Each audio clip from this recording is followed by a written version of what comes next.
Elgi, Norska, Urkaz. Yes, this DLC has been written in the Great Book of Grudges because it did not feature anything for the Dwarfs. Not that it should have anyway, but let's go with the conceit and take a look at this build from Umai's here as he faces off against the new High Elves, which I see a wild Sea Lord Azelin over there, plus some Sisters of Avalorn, so we'll check in on that in a second. But let's first look at the characters. High King Thorgrim Grudgebearer, very cool to see. And then we've got Gotrek and, Walmart Gotrek and Felix here. Gotrek looking a little bit different in this particular battle, but he is still backed up by Felix regardless.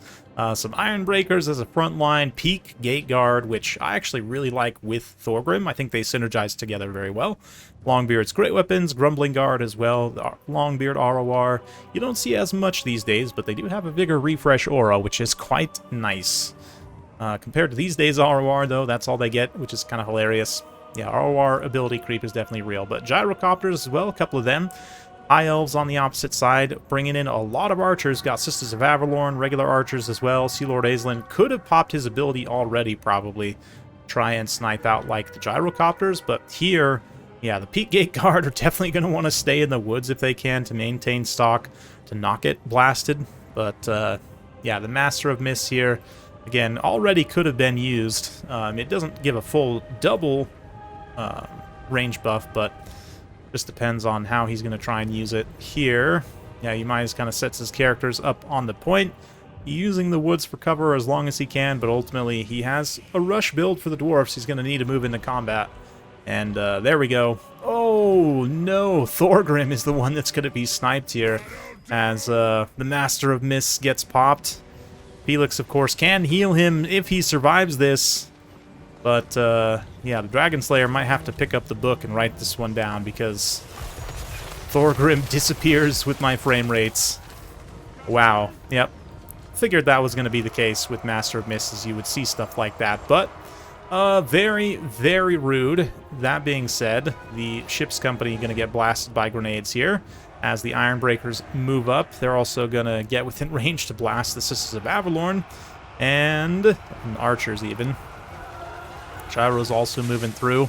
Going to come from a bombing run, it looks like. And since the Sisters are not focused on them, they're trying to shoot the Ironbreakers. They are going to get subjected to pretty significant damage. So, yeah, I mean, the Lord Snipe is a thing you could do. But if you think about this from a win condition perspective, that actually doesn't do that much for the High Elves here. The Gyrocopters and these grenade infantry were always going to be more threatening because of the explosion damage they can deal, especially against these tightly packed archer units. So let's see. I mean, High Elves rather still a lot of value and have done so much damage to the Dwarfs army here. But let's see. Grumbling Guard going to try and stay on line and keep firing. Yeah, Gyrocopters also. It probably should have been the priority target number one, in my opinion, but they are now being targeted, which is definitely a problem for them. Lots and lots of High Elf archers still here fighting, but the Rangers in the front line getting absolutely blasted. Peak Gate Guard also moving through. Having not been shot at much, they will absolutely dominate everything here in melee, especially with magic attacks. They're going to just cut through everything like butter. I mean, Rangers have some physical resistance. They would lose that fight pretty decisively anyway, but extra decisively in the case of the Peak Gate Guard. But Azelin also on foot, so besides using that buff, he really isn't going to provide a ton of value here. I guess technically he does have anti-infantry, so maybe he can get some damage on the Ironbreakers and whatever else. But yeah, like right now he's got a total of 50 value, so nothing too crazy.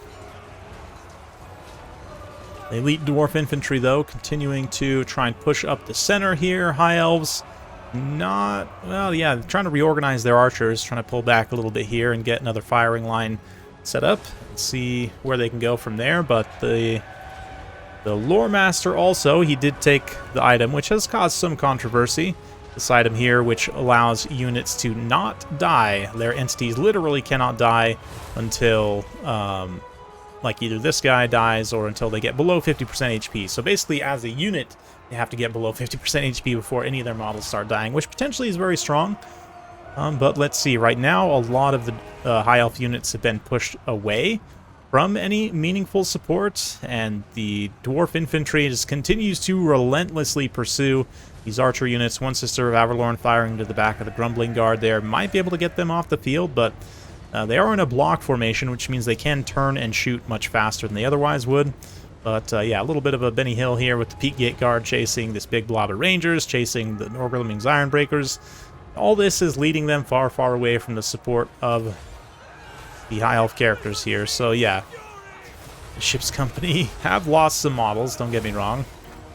But right now they don't seem to be taking much damage despite everything.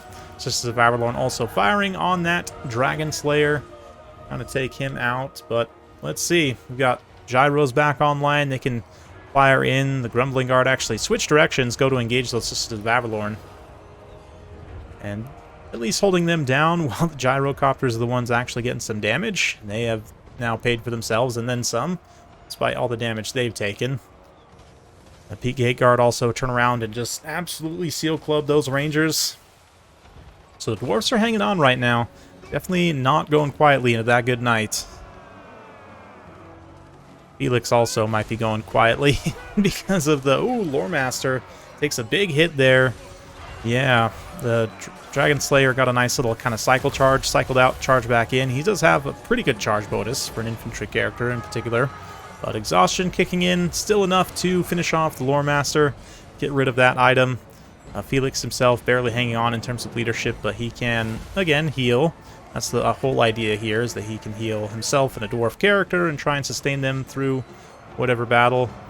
But, yeah, the archers for the High Elves kind of scattering, continuing to try and find space and time to shoot. Peak Gate Guard catching a few of them. Sisters of Avalorn getting bopped by the giant mallets. Very funny kind of interaction looking here, but there you go. I love the runed hammers of the Peak Gate Guard. Definitely look very, very cool, but does mean they don't have a shield, which is a little bit of a problem in a situation like this. But the Dwarf Infantry just kind of largely breaks through here, bypassing the remaining Rangers and just pursuing the archers out into the open field. But not looking great for the Dwarfs in terms of the balance of power here. Ironbreakers, of course, very tough unit.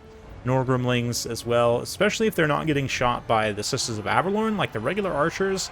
Between their missile block chance and their huge amount of armor, they're still, even when exhausted, not going to take that much damage from the archers. So, yeah, let's see. We got one Sister of Avalorn here, and I think that's the only one. Yeah, all the rest of these are just regular archers, so this is really the priority unit for the High Elves to protect and to try and work off of. And Yumai's understands this. He's going to continue pursuing with the Peak Gate Guard and not allow them to stand and shoot. There's another unit of Sisters of Avalorn here that are pretty weakened, but he doesn't really have any effective way of chasing them off right now. Yeah, looks like the gyros are pretty much all done for. This one might come back from route. Probably not, though. Yeah, looks like its leadership is pretty steady at -16, so I think that one's done.